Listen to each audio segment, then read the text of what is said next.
এটা বিভিন্নভাবে আমাদের দেশে গড়ে উঠেছে, নানা অযত্নে অবহেলায় আমাদের স্থানীয় মানুষদের অশিক্ষিত কিন্তু আমাদের যে সমস্ত লোকদেরকে আমরা মূল্য দিই না, তাদের হাতেই কিন্তু এই শিল্পটি গড়ে উঠেছে, এই বাহনটি গড়ে উঠেছে।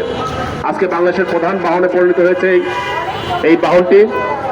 কিন্তু আমরা সেই 2013 সাল থেকে এই সেক্টরটিকে আমরা নজর দিতে বলেছিলাম সরকারকে।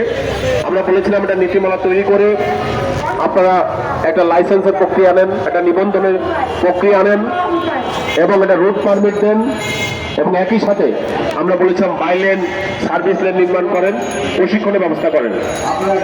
এই দাবিটা আমরা সেই শুরু থেকে করে আসছি। আপনারা জানেন সেই আন্দোলন চলতে অনেক দীর্ঘ চড়াই উচ্চায় পেরিয়েছে।